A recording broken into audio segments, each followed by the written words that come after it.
आहा तिमीले क्या मिठो बात मार्छौ बातै बातमा झमकै रात पार्छौ परेकी छु दङ्ग किन यति बोल्न मन लाउँछ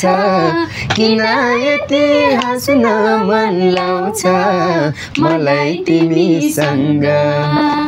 धन्यवाद यति नै यो जति सुनि पनि नि सुनिरहँ लाग्ने गीत बनाएको छ हैन विशेष गरी विवेक पङ्गेनी र सृजना सुवेदीको कथामा आधारित भएर पनि होला अब यो गीत दर्शकहरूको मनमा त्यो बस्न सफल हुन्छ भन्ने कुरामा म चाहिँ विश्वस्त छु अनि भाइ तिमीलाई दिदी टिका सानुसँग जोडिएर जुन यो गीत गाइरहँदा गीत रेकर्डिङ गरिरहँदा कस्तो लागिरहेछ एकदम खुसी लागेको छ हैन हजुर यस्तै नाच्ने गाना हो अब नाच्न पनि आउँदैन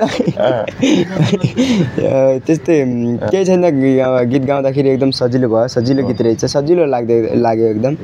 नत्र गाह्रो भइदियो त टाइम लाग्ने है हजुर धेरै टाइम लाग्ने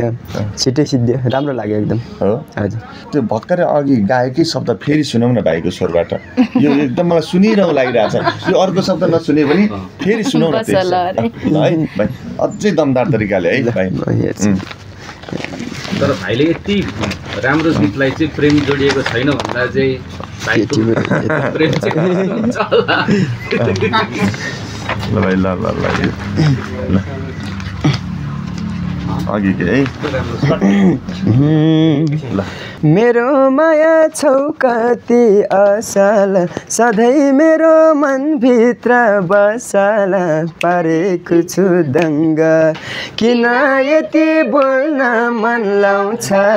किन यति हाँस्न मन लाउँछ मलाई तिमीसँग यो चाहिँ कस्तो राम्रो कि होइन एउटा प्रेमीले प्रेमिकालाई अथवा प्रेमिकाले प्रेमीलाई मात्रै नभनेर एउटा हुन्छ नि आदर गर्ने एउटा माया गर्ने एउटा छोराले आमालाई पनि त भन्न मिल्यो नि मजाले हो कि ल परिवारका सदस्य सबैलाई भन्न मिल्यो नि कस्तो राम्रो सबैलाई सुहाउने के परेको छु दङ्ग किन यति म चाहिँ घर गएर आमालाई सुनाइदिन्छु गीत किन आमालाई सुनाउने अरूलाई सुनाउने मान्छे छैन त्यस्तो अब लभलाई सुनाउने अब छैन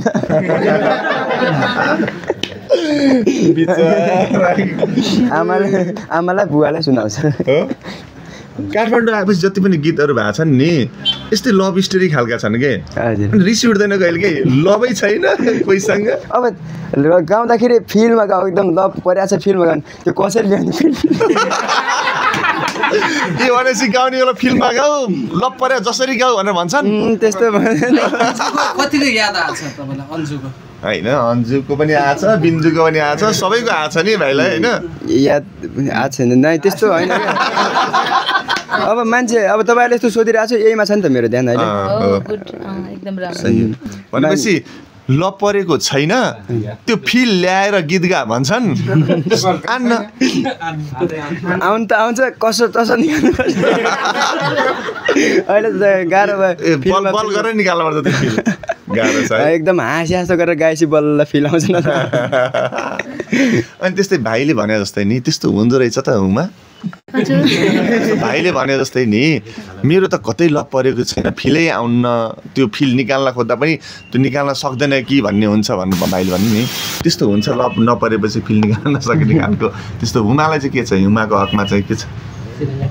खै अब गीत सङ्गीत भनेको कुरा अब त्यो फिल भन्दा नि आफूले महसुस गर्ने हैन त्यसरी नै गाउने हो अब हामीले भन्दा पनि अब गाउनु छ त्यही अझ त्यो कतै कोहीसँग माया प्रेम बसेको भए अझ फिल आउँथ्यो कि भन्ने चाहिँ हो र खै होला दाइ जस्तो यो गीत गाउने चाहिँ कसलाई सम्झेर गाउनुभयो अब हजुरले अघि नै आफै भनिहाल्नुभयो पारिवारिक सबैलाई सम्झिन मिल्ने गीत छ मैले त सबैलाई सम्झेँ आमा बुवा दिदीहरू सबै हो अरू सम्झिनलाई त हुनु पनि परेन गाह्रो छ भाइले चाहिँ यो गीत गाइरहँदा कसलाई सम्झेर गायो ठ्याक्कै दिमागमा को बसेको थियो मलाई चाहिँ मायाको बारेमा गीत गाउँदा आफ्नो गाउँठाउँको साथीभाइहरूको मलाई सम्झेर साथीभाइहरू मात्रै अब ग्वाला जाने बेला कोही यताउता त्यस्तै अनि जस्तो हुन्छ नि त गाउँघरमा पनि त सानैदेखि माया प्रेम बस्ने हुन्छ नि त भाइ त्यस्तो त छैन नि छैन है छैन यो